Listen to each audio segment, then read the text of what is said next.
And I read verse 14 now. And Israel stretched out his right hand and laid it upon Ephraim's head, who was the younger, and his left hand upon Manasseh's head, guiding his hands wittingly, for Manasseh was his firstborn. Now, Ephraim, you remember, becomes the leader above Manasseh.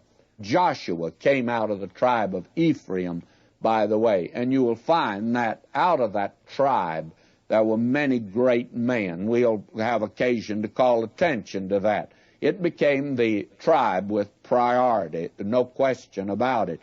Now, what happened was, when these two boys were moved up to old Jacob, although he couldn't see too well, he could see what his son Joseph was doing. He was pushing the older one where he could put his right hand on him, and the next one where he'd put his left hand on him. And what did old Jacob do here? Well, he just switched hands. He just crossed his hands, and that meant the right hand went on the younger. Now, why do you suppose he did that?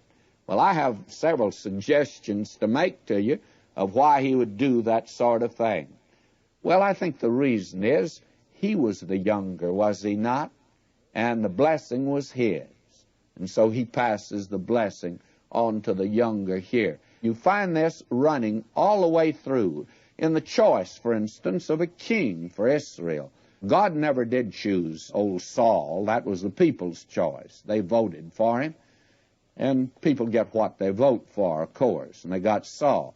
But God's choice was David, and David was not the oldest son of Jesse at all. He was the youngest one.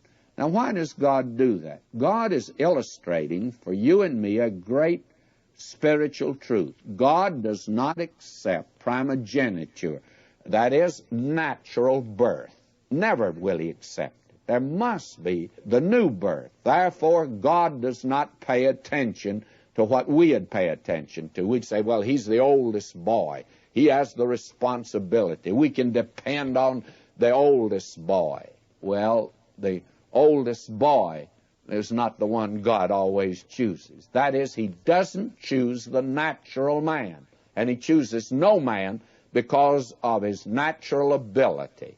Oh, that's a truth that we need to learn today. We feel like, now don't misunderstand, God can use talent, but you better be dead sure it's dedicated to him, because if it took talent to bring revival, we'd have had revival in Southern California years ago. We have got Christian talent that's running out our ears out here, but we don't have revival, and you know why? It's not dedicated to him. I tell you, my friend, it has to be yielded to him, to be used of him.